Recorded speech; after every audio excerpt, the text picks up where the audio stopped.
ان اللہ و ملائکتہ یصلون علی النبی یا ایہا الذین آمنوا صلوا علیہ وسلموا تسلیما اللہم صلی علی سیدنا شفیعنا حبیبنا نبینا و مولانا محمد وبارک وسلم۔ اللہ تعالیٰ کا بڑا فضل اور کرم ہوا، اللہ تعالیٰ نے ہمیں نبی کریم صلی اللہ علیہ وسلم کی امت میں پیدا فرمایا اور پیدا ہونے کا فخر عنایت فرمایا، اور یہ فخر اشک انبیاء نکلا۔ مزید برائے کرم ہوا، اللہ تعالیٰ نے ہمیں قرآن جیسی نعمت سے وابستہ فرمایا اور اپنے اولیاء اللہ کے دامن سے وابستہ فرمایا، اور آج ہمیں تجدید ایمان کے لیے جمع فرمایا۔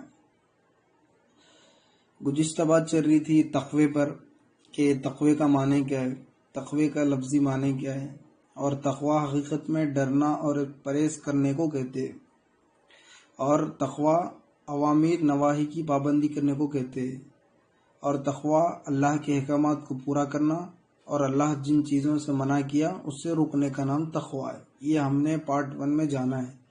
آج مزید ہم تقوی کے بارے میں چند قرآن کی آیتیں اور حدیث سے جانتے ہیں کہ اللہ تعالیٰ تقوی کا کیا مقام رکھا ہے، اور اللہ تعالیٰ تقوی کے بارے میں کیا فرمایا ہے، اور اللہ کے پاس یہ پرائیورٹی کتنی ہے تقوی کی، اور اللہ تعالیٰ نے اس کو امپورٹنس رکھا ہے، اور اللہ تعالیٰ نے دین میں یہ اصل رکھا ہے، اور یہ اصول دین میں شامل ہے۔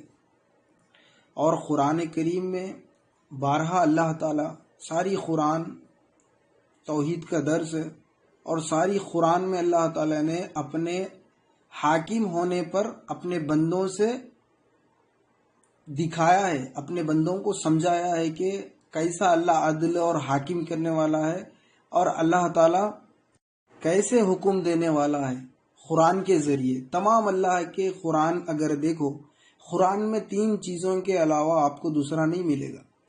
ایک، قرآن کریم میں اللہ کے نبیوں کے قصے موجود ہیں۔ تمام جو قصے ہیں، قصص کہتے ہیں، قصوں کی جمع، قصص الانبیاء آپ کو ملیں گے قرآن کریم میں۔ ہر دیکھو، حضرت لوط علیہ السلام کا قصہ موجود ہے، حضرت آدم علیہ السلام کے بارے میں، اور حضرت داؤد علیہ السلام کے بارے میں، حضرت موسیٰ علیہ السلام کے بارے میں۔ یہ تمام قصائص جتنے بھی قصے ہیں یہ قرآن میں موجود ہے، اس لیے قصص الانبیاء کہا گیا۔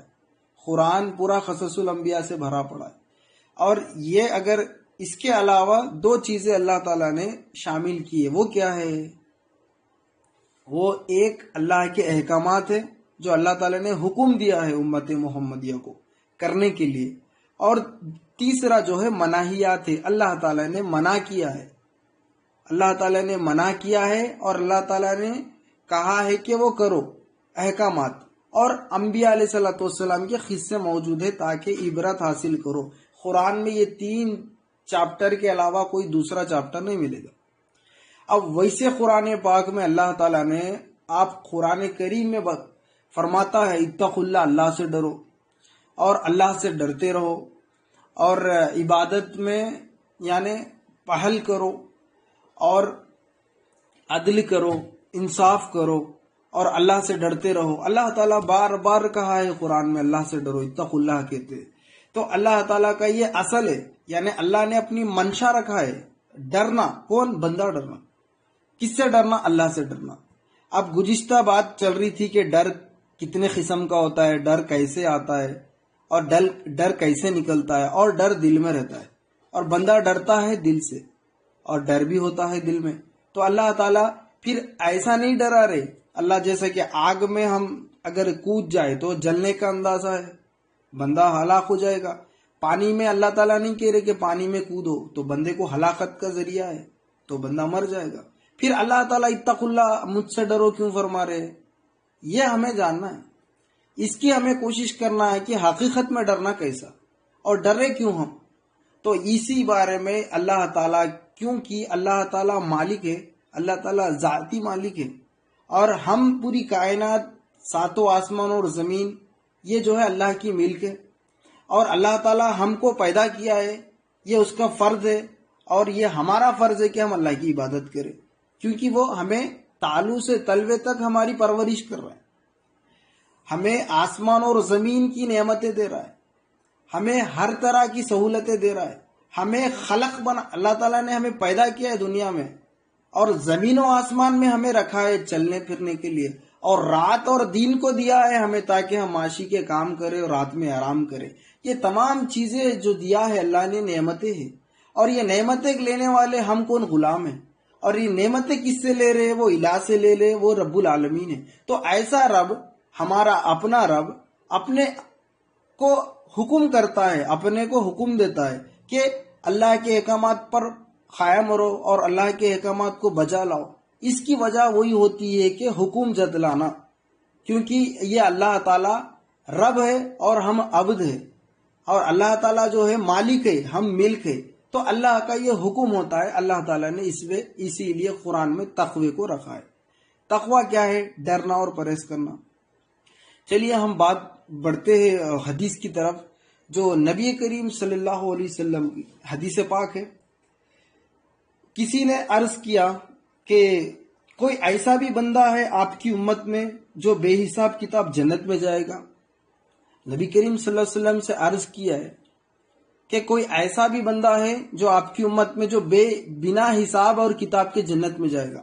نبی کریم صلی اللہ علیہ وسلم نے فرمایا، جو شخص اللہ سے ڈر کے اپنے گناہوں کو یاد کر کے روتا ہے وہ بے حساب کتاب جنت میں داخل ہوگا۔ سبحان اللہ۔ تو یہ حدیث سے ہم کو پتا چل رہا ہے کہ بے حساب جنت میں داخل ہونے والے کون ہیں؟ تقوی والے۔ اور یہاں پہ حدیث میں بتایا گیا ہے کہ جو اللہ سے ڈر کے اپنے گناہوں کو یاد کر کے روتا ہے۔ ڈرنا کیا ہے؟ یہ تقوی ہے۔ متقی ڈرتے اور رونے والے متقی ہے۔ اللہ والے بڑے بڑے اللہ والے روتے ہیں اللہ کے سامنے، یہ نہیں کہہ کے روتے کہ نیکی نہیں کیا، نیکی کر کے بھی کہتے ہیں کہ کوئی نیکی نہیں کیا، یہ تو تیری طاقت اور قوت سے نیکی کیا، یہ میری کوئی نیکی نہیں ہے، اور میرا خاتمہ بالخیر فرما، میرے ایمان پر خاتمہ نصیب فرما۔ یہ بڑے بڑے اللہ والوں کی دعا ہوتی تھی۔ یہ اللہ والے اسی لیے روتے، اللہ تعالیٰ نے ان کے مطابق فرمایا حدیث پاک میں کہ بنا حساب کے جنت میں وہ داخل ہوں گے جو اللہ سے ڈر کے اپنے گناہوں کو یاد کر کے روتا ہے، وہ بے حساب کتاب جنت میں داخل ہوگا۔ اب یہ ڈرنے والے کون ہیں؟ وہ تقوی والے۔ ڈرنے والے کون ہیں؟ پرہیزگار ہیں۔ ڈرنے والے کون ہیں؟ اللہ کے حکم بجا لانے والے۔ ڈرنے والے کون ہیں؟ رسول اللہ صلی اللہ علیہ وسلم کی اتباع کرنے والے۔ ڈرنے والے کون ہیں؟ آخرت پر ایمان لانے والے۔ ڈرنے والے کون ہیں؟ جو فرشتوں پر ایمان لانے والے۔ ڈرنے والے کون ہیں؟ شرک اور کفر سے بچنے والے۔ ڈرنے والے کون ہیں؟ اللہ پر راضی ہونے والے۔ ڈرنے والے کون ہیں؟ خیرات کرنے والے۔ یعنی کہ تقوی والوں میں تمام علامتیں یہ ظاہر ہوتی ہیں۔ تقوی اور متقی میں یہ تمام چیزیں آتے ہیں، یہ پروٹوکول تمام جو ہے کس میں ہوتے ہیں؟ متقی میں ہوتے ہیں، پرہیزگاروں میں ہوتے ہیں۔ اللہ تعالیٰ ان کے لیے بنا حساب جنت میں داخل کر رہا ہے۔ بنا حساب کے جنت میں وہ شخص داخل ہوگا جو اللہ سے ڈر کے اپنے گناہوں کو یاد کر کے روتا ہے۔ تو بتانا مقصود یہ ہے حدیث میں کہ جنت میں وہ جائے گا کون؟ جو اللہ سے ڈر کے اپنے گناہوں کو یاد کر کے روتا ہے۔ اور ایک حدیث پاک میں نبی کریم صلی اللہ علیہ وسلم نے فرمایا، عقل مند وہ ہے جو سب سے زیادہ اللہ سے ڈرتا ہے، اللہ کی خشیت سے ڈرتا ہے۔ تو ویسے شخص کے بارے میں اللہ تعالیٰ فرماتا ہے اس پر جہنم کی آگ حرام ہے، یعنی جہنم کی آگ اس کو ٹچ بھی نہیں کر سکتی، جہنم کی آگ اس کو چھو بھی نہیں سکتی۔ کس کو؟ اگر جو بندہ سب سے زیادہ اللہ سے ڈرتا ہو، یعنی کہ سب سے زیادہ پرہیزگار ہو، سب سے زیادہ تقوی والا ہو، اور وہ اللہ کے خشیت سے ڈرنے والا ہو، ویسے شخص کو نبی کریم صلی اللہ علیہ وسلم نے بشارت دیا ہے کہ جہنم کی آگ حرام ہے اس کے لیے۔ اور اس کی مثال ایسی دیتے ہیں کہ جب دودھ پستان سے نکلتا ہے واپس جانا کیسا مشکل ہو جاتا ہے، ویسے ہی جو اللہ کے خشیت سے ڈرتا ہے دوزخ میں جانا مشکل ہو جاتا ہے۔ دوزخ میں جانا مشکل ہوتا کس کے لیے ہے؟ جو اللہ سے ڈرتا ہے اور تقوی اختیار کرتا ہے اور متقی بنتا ہے اور اللہ کے امر اور نواہی کی پابندی کرتا ہے، ویسا شخص کے لیے دشوار ہے جہنم میں جانا، بلکہ جنت جانا ہی اس کا مستحق ہے جو تقوی والا ہے۔ تقوی کے لیے بشارتیں نبی کریم صلی اللہ علیہ وسلم کی حدیث پاک سے پتہ چلتا ہے۔ اور حدیث میں آتا ہے 7 ایسے آدمی ہیں جو اللہ کے خصوصی سائے میں ہوں گے قیامت میں. ان میں سے ایک آدمی کے بارے میں بتایا گیا ہے کہ جو تنہائی میں اللہ کو یاد کر کے روتا ہے اور اس کے آنکھوں میں سے آنسو نکلتے. وہ آدمی قیامت کے دن اللہ کے خصوصی سائے میں ہوگا. سبحان اللہ. اور نبی کریم صلی اللہ علیہ وسلم نے بتایا ہے کہ 7 آدمی ایسے کہ اللہ کے خصوصی سائے میں ہوں گے. قیامت کے دن کیسا سایہ ہوگا؟ ایک تو قیامت کے دن سایہ نہیں ہے. قیامت کا منظر سواندے پہ سورج ہوگا، تانبے کی زمین ہوگی، انسان گناہوں کے بل ڈوبتا رہے گا. ویسے میں ایسے عالم میں نبی کریم صلی اللہ علیہ وسلم نے بشارت دیا ہے کس کو؟ جو اللہ سے ڈرنے والے کو. کس کو؟ جو تنہائی میں اللہ کو یاد کر کے رونے والے کو. کس کو؟ اللہ کی یاد میں اپنے آنکھوں سے اشک بہانے والے کو. کہ قیامت کے دن وہ اللہ کی خصوصی سائے میں ہوگا. تو کون ہوگا؟ اللہ سے کون ڈرتا ہے؟ اللہ سے ڈرنے والے متقی ہوتے، اللہ سے ڈرنے والے پرہیزگار ہوتے، اللہ سے ڈرنے والے اللہ کے محب ہوتے، اللہ سے ڈرنے والے اللہ کے محبوب بندے ہوتے، اللہ سے ڈرنے والے اللہ کے مقرب بندے ہوتے، اللہ سے ڈرنے والے اللہ کے محسنین بندے ہوتے، اللہ سے ڈرنے والے اللہ کے مبہد بندے ہوتے. جو اللہ کے بندے ہوتے ہیں، جو ایمان والے، وہ اللہ سے ڈرتے ہیں اور وہ تنہائی میں روتے ہیں. ان کی کیا علامت بتائی گئی ہے؟ وہ تنہائی میں اللہ کو یاد کر کے روتے اور ان کے آنکھوں میں سے آنسو نکلتے. اللہ تعالیٰ ویسے شخص کے بارے میں فرماتا ہے کہ وہ خصوصی اللہ کے سائے میں ہوگا. اب جب اللہ کی جانب جو ہے ٹھنڈک ہے، اللہ نور ہے، اللہ یہ وہ نہیں ہے، یعنی کہ اللہ تبارک تعالیٰ جو ہے بتانا یہ مقصود ہے کہ اللہ پیدا کرتا ہے ٹھنڈک کو. گرم جو سورج ہے اللہ نے خلق اس کو پیدا کیا ہے، چاند کو اللہ نے پیدا کیا ہے. تو اللہ کی عطا سے قیامت کے دن وہ اللہ کے سائے میں ہوگا تو وہ کتنا سکون میں ہوگا. یہ کس کے لیے بشارت ہے؟ یہ اس کے لیے جو تنہائی میں اللہ کو یاد کر کے روتا ہے. تنہائی میں کون یاد کرتے اللہ کو؟ تنہائی میں یاد کرنے والے اللہ والے. ڈر کے کون روتے ہیں؟ تنہائی میں اللہ والے روتے ہیں. ڈر کے اللہ تعالیٰ کی بارگاہ میں روتے ہیں، گڑ گڑاتے ہیں. کیوں؟ کہ اللہ تعالیٰ خاتمہ ایمان پر کر دے، اسی لیے روتے ہیں. ایک واقعہ ہے، یہ سفیان ثوری رحمت اللہ تعالیٰ البڑے اللہ والے. یہ کون ہے؟ یہ امام غزالی رحمت اللہ تعالیٰ کے پیر و مرشد. کون؟ سفیان ثوری رحمت اللہ تعالیٰ. یہ بڑے اللہ والے، آپ کا جب انتقال کا وقت آ گیا تھا تو آپ زارو خطا رو رہے. لوگوں نے پوچھا کیوں رو رہے ہو؟ اس میں شخص ہوتے ہیں نا کئی ایسے، اور جو داڑھی والے متوا بھی ہوتے، یا کوئی ملا بھی ہوتے. یا ایک صاحب نے پوچھا ان کو، وہ اللہ والے کو، کہ آپ کیوں رو رہے ہو؟ اللہ کی بخشش بہت بڑی ہے اور آپ کے گناہ بہت چھوٹے. دیکھیے وہ کہہ رہا ہے کہ اللہ کی بخشش رحمت بہت بڑی ہے، آپ کے گناہ بہت چھوٹے، آپ کیوں رو رہے؟ تو وہ سفیان ثوری رحمت اللہ تعالیٰ کیا فرماتے کہ آپ جواب دیے کہ اگر مجھے کوئی یقین دلا دے کہ میرا خاتمہ ایمان پر ہوگا تو میرے بہت بڑے گناہ جیسے بھی مجھے کوئی پرواہ نہیں ہوگی. اگر ایمان خاتمہ پر ہوگا تو یہاں پہ جو سوال کیا تھا وہ شخص کہا تھا کہ آپ کیوں رو رہے ہو؟ اللہ کی رحمت بڑی ہے.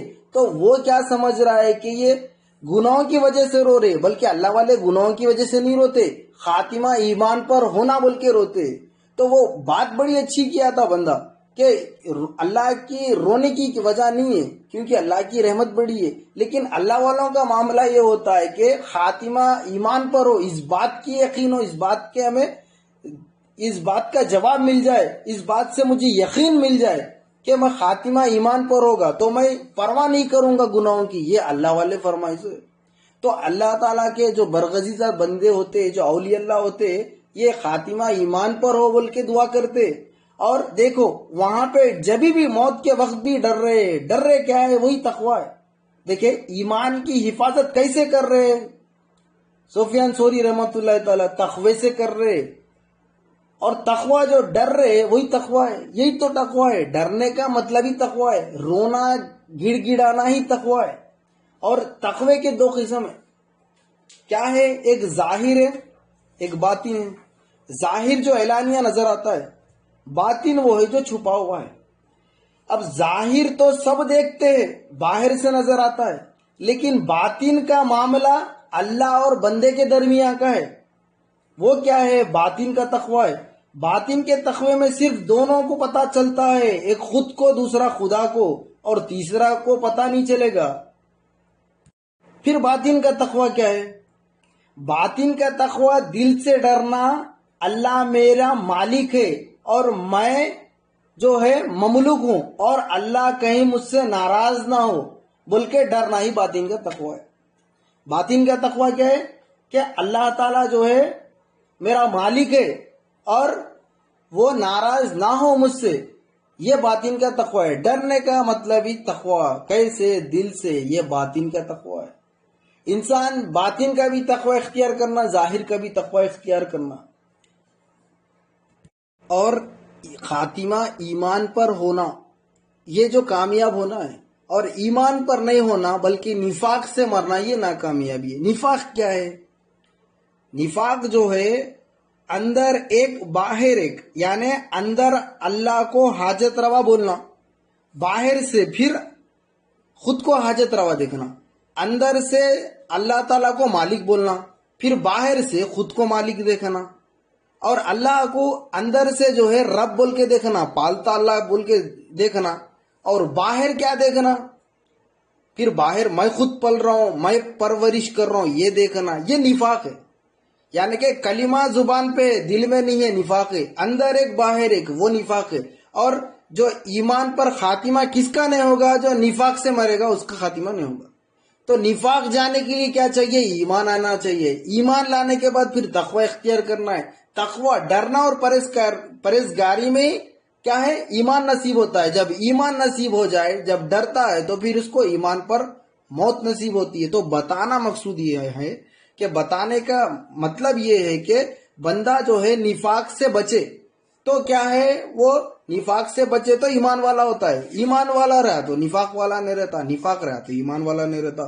پھر یہ نفاق کے بارے میں تو پتا چل گیا ہے کہ اندر ایک بولنا اور باہر ایک بولنا، یہ نفاق.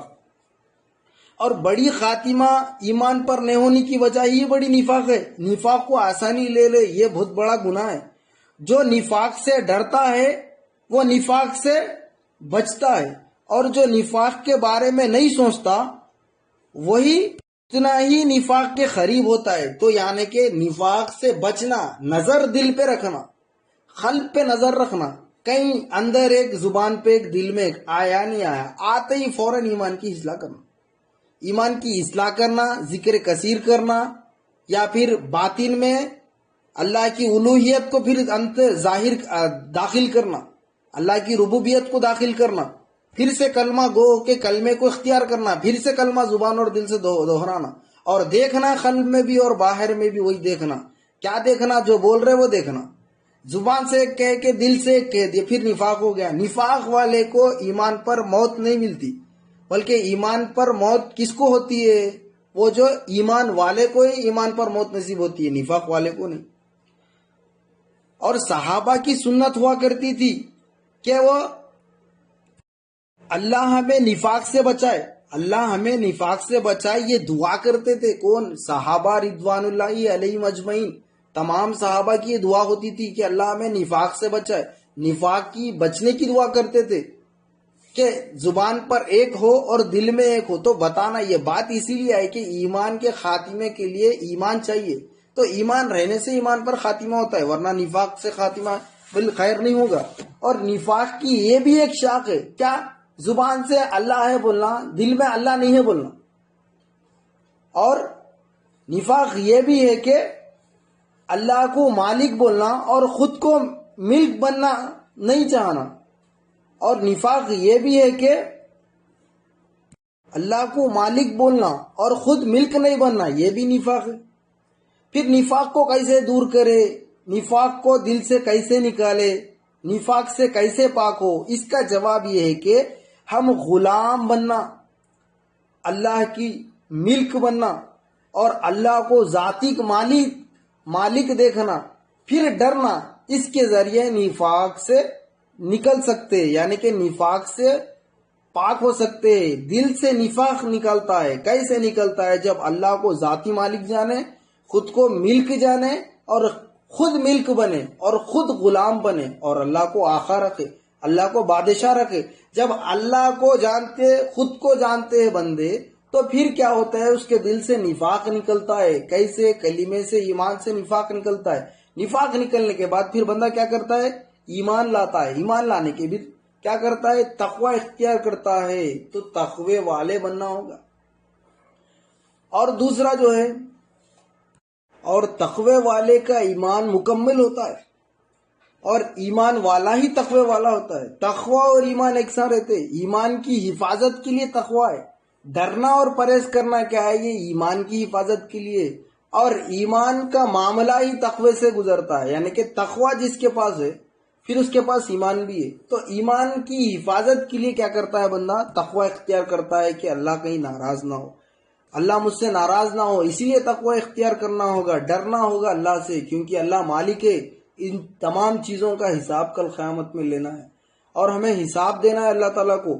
آج ہم کیا سمجھ رہے؟ اللہ کو حساب دینا نہیں ہے، ہمیں کوئی پوچھنے والا نہیں ہے سمجھ رہے؟ نہیں، اللہ تعالیٰ احاطہ کیے ہوا ہے، سری کائنات کو پکڑے ہوا ہے، اپنی طاقت اور قدرت میں لیے ہوا ہے، اللہ کے حکم کے بنا پتہ نہیں ہلتا۔ لوگ کہتے ہیں لیکن اس کو سمجھتے نہیں ہیں، لوگ کہتے ہیں اور اس کو سمجھتے نہیں ہے کہ اللہ کے حکم کے بنا پتہ بھی نہیں ہلتا۔ اگر حقیقت اگر جان لے تو وہ اللہ کی معرفت حاصل کر لے گا، حقیقت اگر وہ جان لے گا تو وہ اللہ کو دیکھ لے گا، حقیقت اگر وہ جان لے گا تو اس پہ ٹک جائے گا کہ اللہ تعالیٰ حقیقت میں اس کے حکم کے بنا پتہ بھی نہیں ہل رہا ہے۔ کہہ رہے لوگ لیکن دیکھ رہے نہیں ہیں، کیونکہ آنکھوں میں پردہ ہے، آنکھوں میں پردہ ہے، دل پہ پردہ ہے۔ کس کا پردہ ہے؟ دنیا کا پردہ ہے۔ کس کا پردہ ہے؟ نفس کا پردہ ہے۔ کس کا پردہ ہے؟ شیطان کا پردہ ہے۔ کس کا پردہ ہے؟ مال کا پردہ ہے۔ دنیا غالب ہے کس پہ؟ آنکھوں پہ۔ کس پہ؟ دل پہ۔ تو اللہ تعالیٰ نے دل کو اور آنکھوں کو اور دل کی آنکھ کو، کان کو نہ مہر لگا دی۔ جب بندے کو مہر لگتی ہے تو پھر وہ دیکھ نہیں سکتا، سارا ظاہر دیکھتا، باطن کچھ نہیں دیکھتا۔ اس کو اللہ تعالیٰ موقع ہی نہیں دیتے کہ وہ باطن میں نظر کرے اور باطن کی نظر سے دیکھے کہ اللہ تعالیٰ کیا بول رہے ہیں۔ ساری قرآن باطن ہے، اللہ ظاہر بھی ہے، اللہ تعالیٰ ظاہر بھی ہے، اللہ باطن میں بھی ہے۔ قرآن بھی ظاہر ہے، قرآن بھی باطن ہے۔ رسول اللہ صلی اللہ علیہ وسلم بھی ظاہر ہے، رسول اللہ صلی اللہ علیہ وسلم بھی باطن ہے۔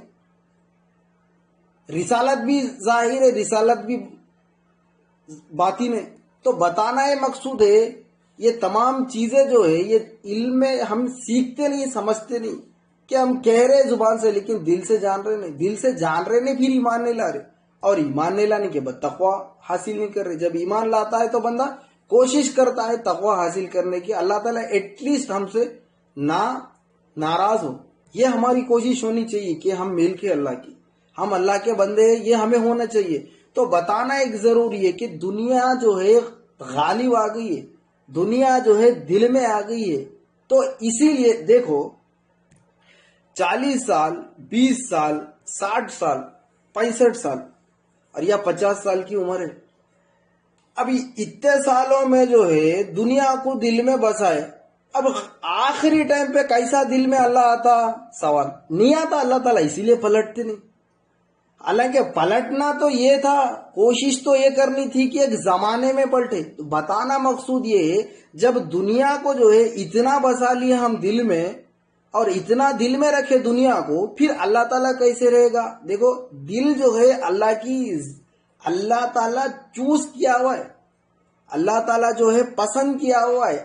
جو جسم کا پارٹ باڈی جو ہے اس میں اللہ تعالیٰ کو اللہ پسند کیا ہے وہ قلب ہے، دل میں اللہ تعالیٰ سماتا ہے، دل میں اللہ تعالیٰ آتا ہے۔ تو بندوں کے دل میں اللہ کیوں نہیں آتا؟ کیونکہ بندوں کے دل میں دنیا ہے، تو کیسے اللہ آئے گا؟ مہمان جو ہے، گھر صاف صفائی ہو تو سارے مہمان آتے، جو گھر میں صاف صفائی نہیں ہو اگر وہ ایک بار آ گئے تو دوسری بار نہیں آئے گا، کیونکہ کہے گا کہ یہ گندگی ہے، یہ گھر گندے آئے۔ تو جب دنیا کو گندگی کو دل میں رکھے، ہم بول رہے کہ زبان سے اللہ ہمارے دل میں نہیں آ رہا، اللہ دل میں، ارے دنیا کو تو دل سے تو دنیا نکالو پہلے، پھر نکلنا کیسا؟ یہ سوال ہے۔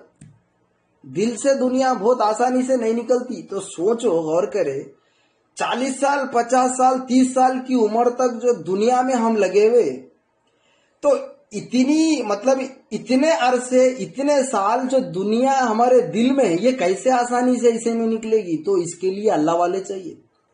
اس کے لیے جو ہے غلامان نظام الدین محبوب الہی رحمت اللہ تعالی چاہیے.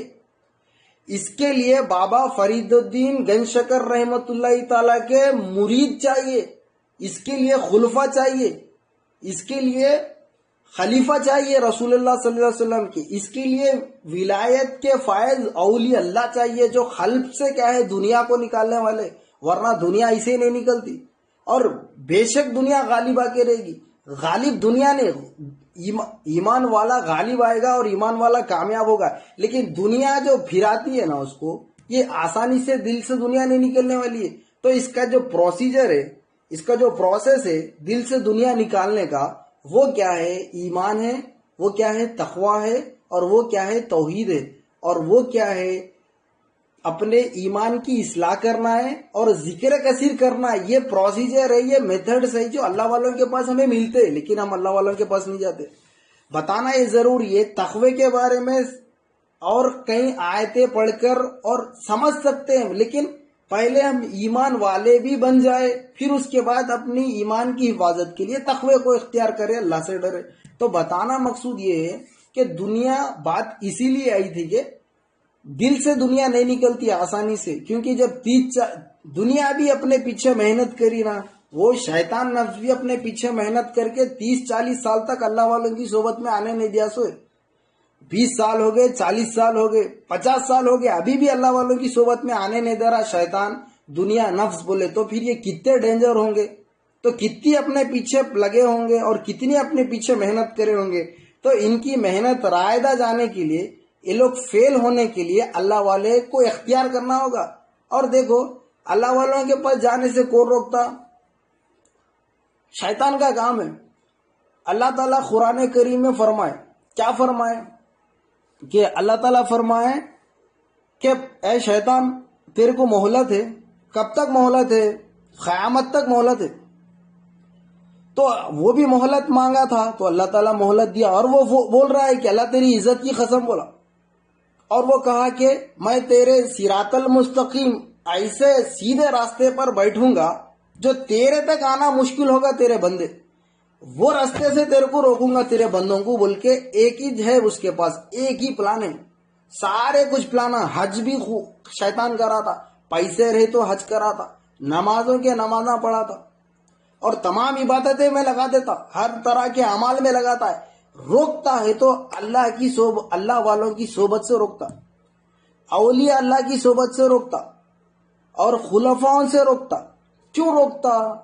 اسی لیے روکتا، اگر وہاں گیا تو جو ہے اس کو صحیح ایمان دے کے، نفس کی پہچان بتا کے، کون اچھا، کس کا پاک نفس ہے، کس کا ناپاک نفس ہے، کون دوستی صحیح کرتا، کون دشمنی صحیح کرتا، یہ اپنی پہچان اور رب کی پہچان دیتے اللہ والے.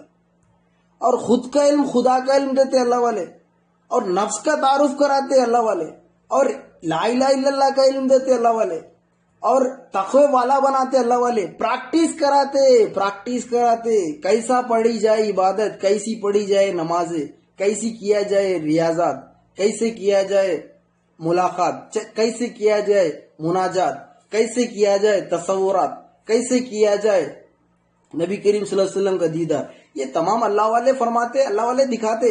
جب انہیں دیکھتا ہے، دنیا کی نفس کو جب دیکھتا ہے، غور کرتا ہے کہ یہ دھوکہ ہے، تو وہ اللہ کے نفس پہ آتا ہے، پھر وہ اللہ کو سچا پاتا ہے. جب اللہ تعالیٰ کو سچا پایا تو اللہ کا ہو جاتا ہے وہ. تو اسی لیے شیطان روکتا ہے وہاں سے، کیونکہ اگر انہیں اللہ کے پاس چلے گیا تو پھر ادھر نہیں آتا، میرے قبضے میں نہیں آتا، بہرحال اللہ کی رحمت میں چلے آتا. اللہ کی رحمت جوش میں لے کے چلے آتی ہے اس کو، وہ اللہ تعالیٰ کے پاس ہو جاتا ہے. تو اللہ تعالیٰ کے پاس نہیں آنے سے، یعنی کہ اللہ کے بندوں تک روکتا ہے وہ. اب جب اللہ والوں کے پاس روکتا ہے تو جب کوئی اللہ والا کے پاس نہیں جانے سے ایمان والا نہیں ہوتا ہے. علماء دین، خلفاء راشد میں کیا فرق ہے؟ علماء میں کیا فرق ہے؟ جو عالم ہے، عالم جو ہے شریعت کو عام کرتے،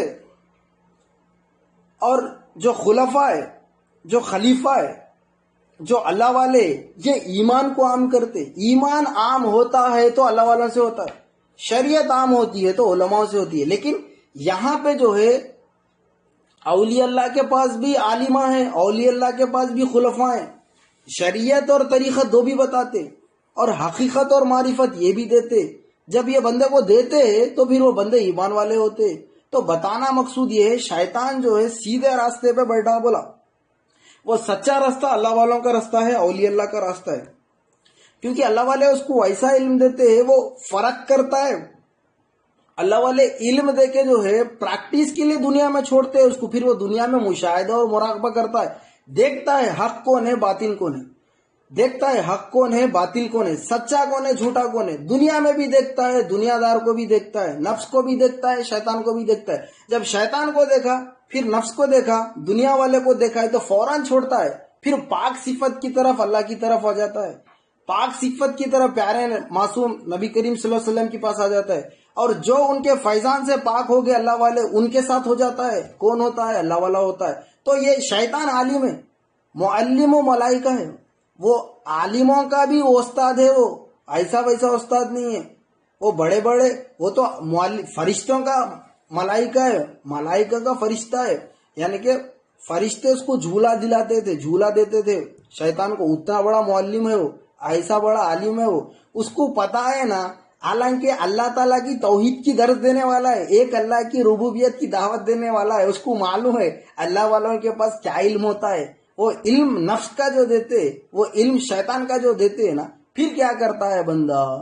پھر وہ پلٹ کے اللہ کی طرف ہو جاتا ہے، اللہ والا بن جاتا ہے. تو بتانا مقصود یہ ہے، جب یہ سیدھے راستے سے روک رہا ہے کون؟ شیطان روک رہا ہے.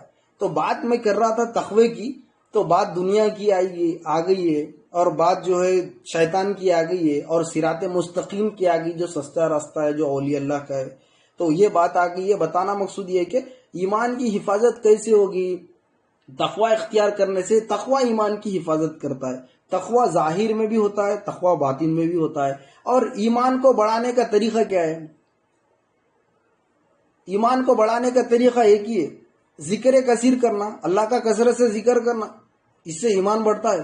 مشاہدہ اور مراقبہ کرنا، ذکر کثیر، تصور شیخ کرنا، اور اللہ کا کثرت سے ذکر کرنا.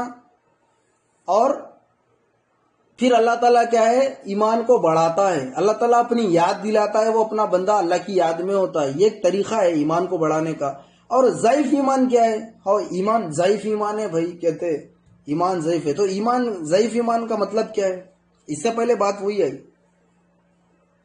کہ ضعیف ایمان کیا ہے. ضعیف ایمان وہ ہے جس کا دل میں دنیا ہے، وہی ضعیف ایمان ہے. ہر ایمان والا وہ ہے جس کا دل نہیں چاہتا. ضعیف ایمان کس کا ہے؟ ضعیف ایمان والا وہ شخص ہے جس کے دل میں دنیا ہی دنیا ہے، جس کا وہ نہیں چاہتا ہے کہ مرنا، اور دنیا کی محبت غالب رہتی ہے. وہ نہیں چاہتا ہے کہ اللہ سے ملاقات کرنا، وہ چاہتا ہی نہیں کہ مرنا اور ملاقات کرنا. دنیا جس کے دل میں ہے وہ ضعیف ایمان ہے. اب جو جس کے دل میں اللہ الہ ہے، جس کے دل میں خدا ہے، پھر وہ کیا ہے؟ ایمان کامل ہے. اس کا ایمان ضعیف نہیں بلکہ ایمان کامل ایمان والا ہے. کون؟ جس کے دل میں اللہ ہے، جس کے دل میں الہ ہے، وہ کامل ایمان والا ہے. اور جس کے دل میں دنیا ہے وہ کون؟ ضعیف ایمان والا ہے. اب فرق کرو، دل پہ نظر ڈالو اور دیکھو، فکر کرو کہ ضعیف ایمان ہے، دنیا ہے دل میں، سب چیک کر لینا. دنیا ہے، پراپرٹی ہے، گھر ہے، بیوی، بچے اور اولاد، سارے چیزیں ہے کیا نہیں. جب کا جب دیکھنا، اللہ کو ادھر دیکھنا، ادھر دنیا کو دیکھنا، کمپیریزن کر لے کے دیکھ لینا. نہیں ہے بولے تو پھر محنت کی ضرورت ہے، پھر محنت کرنے کی ضرورت ہے، پھر ایمان کی پریکٹس کی ضرورت ہے، اسلام کی ضرورت ہے، تقوی کی ضرورت ہے، توحید کی ضرورت ہے، تزکیہ نفس کی ضرورت ہے، تجلی قلب کی ضرورت ہے، تصورات کی ضرورت ہے، تصور شیخ کی ضرورت ہے. تو یہ تمام چیزیں کب ہے کہ بندہ جب دیکھ لے ضعیف ایمان والا ہوں یا میں پھر کامل ایمان والا. کامل ایمان والا کیا ہے؟ ہر حال میں خدا رہنا دل میں، اللہ کے سوا کوئی غیر نہیں رہنا، وہ کامل ایمان ہے. سب ہے، پھر اللہ بھی ہے تو پھر وہ مشرک بھی ہے، وہ ضعیف ایمان بھی ہے، دنیا کی محبت بھی غالب ہے، پھر ناکام ہے. تو بتانا یہ ضروری ہے، یہ تعلیم جو ہے یہ اللہ والوں کا فیضان ہم پہ. تو کہہ رہے کہ ہم یہ کوشش یہ کرنا کہ ہم بھی ایمان والے ہو جو ہم تمام لوگ ایمان کے متلاشی اللہ سے یہ دعا کرنا کہ اللہ تعالیٰ ہمیں ایمان والا بنا دے. اور یہ تھا کہ ایمان کو بڑھانے کا طریقہ اور کہ اللہ کا ذکر کثرت سے کرنا. ایک اپنی قرآن اللہ تعالیٰ کی قرآن کی ایک آیت ہم پڑھ کے اپنی بات کو ختم کرتے. یہ سورہ اعراف آیت نمبر 35-36 تک اللہ تعالیٰ فرماتے ہیں دیکھو اے اولاد آدم، اگر تم ہی میں سے میرے پیغمبر آئے، میرے احکام تم کو پڑھ کے سنائے تو ان پر ایمان لانا، اور جو لوگ ایمان کے پرہیزگاری اختیار کرے وہ اپنی حالت درست رکھیں گے تو قیامت کے دن ان پر نہ تو کسی طرح کا خوف طاری ہوگا اور نہ وہ غمگین ہوں گے. اور جو لوگ ہماری آیتوں کو جھٹلائیں گے اور ان سے سرکشی کریں گے وہی دوزخی ہے اور وہ ہمیشہ اس میں رہیں گے.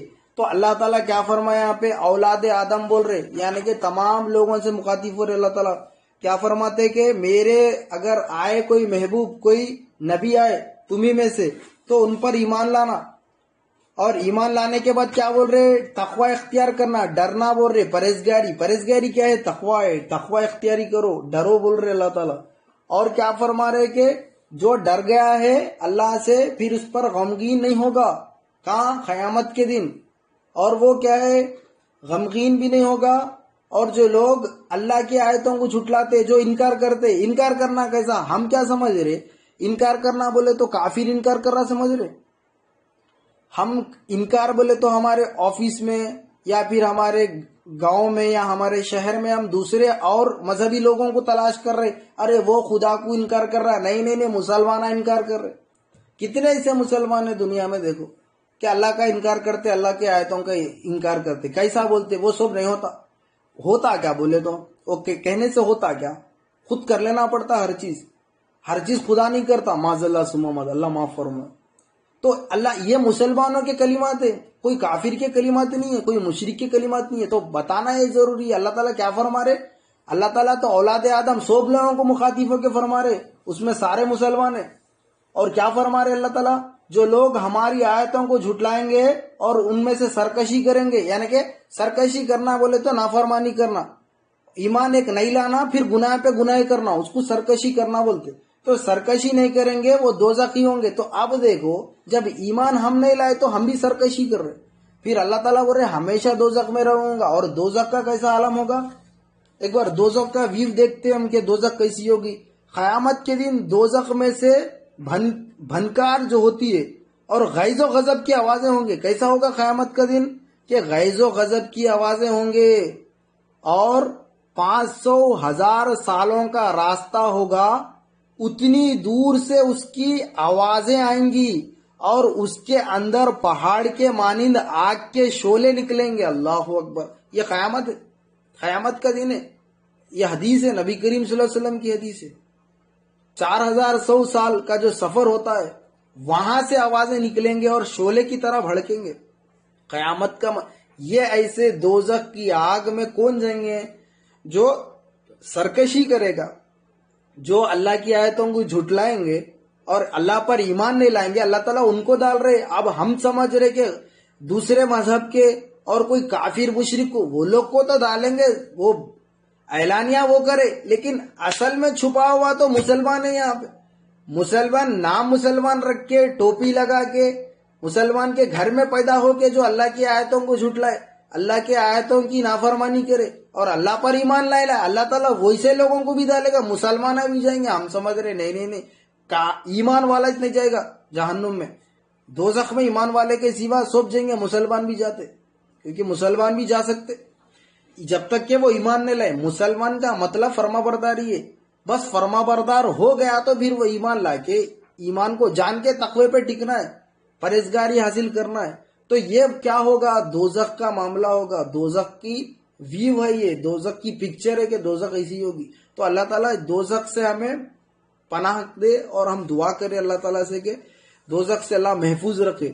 اور ایک آخری بات کر کے اپنی بات کو ختم کرتے ہیں. دل کا تقوی کیا ہے؟ تقوی کی بات آئی تو دل کا تقوی دل کا تقوی وہ ہے اپنے دل پہ نظر رکھنا، اپنے عیبوں پر نظر رکھنا، اپنے گناہوں پر نظر رکھنا، اپنی عبادت کی کمیوں پر نظر رکھنا ہی دل کا تقوی ہے۔ دل کا تقوی کیا ہے؟ اپنے گناہوں کے پر نظر رکھنا، ہمیشہ کیا گناہ کیا میں، اور اپنے عیبوں پر نظر رکھنا، کیا عیب تلاش کر رہا ہوں لوگوں میں، یا عیب تلاش کرتے پھر رہا ہوں لوگوں میں، یا پھر میں اپنے عیبوں میں دیکھ کے پھر اپنے عیبوں کو سدھار رہا ہوں، یہ تلاش کرنا، یہ دل کا تقوی ہے۔ دل سے غور و فکر ہے اور کچھ نہیں۔ اور کیا ہے؟ گناہوں پر نظر رکھنا، اور اپنی عبادت میں جو کمی ہو رہی اس کو فلفل کرنا، یا پھر اس پر نظر رکھنا، یہ کیا ہے؟ دل کا تقوی ہے۔ اپنی بات کو ختم کرتے اللہ سے دعا کرتا ہوں، اللہ تعالیٰ کہنے سننے سے زیادہ عمل کی توفیق دے، سامعین کے ہر و عمل میں اخلاص دے، اللہ تعالیٰ اپنی رضا اس میں شامل عنایت فرما، اور اللہ تعالیٰ جو کچھ بھی کہا گیا سنا گیا اس پر عمل کی توفیق دے۔ وآخر دعوانا الحمد ان اللہ وملائکتہ یصلون علی النبی یا ایھا الذین آمنوا صلوا علیہ وسلموا تسلیما اللہم صلی علی سیدنا شفیعنا حبیبنا نبینا و مولانا محمد وبارک وسلم سبحان ربک رب العزت عما یصفون وسلام علی المرسلین والحمد للہ رب العالمین۔ لا الہ الا اللہ محمد رسول اللہ۔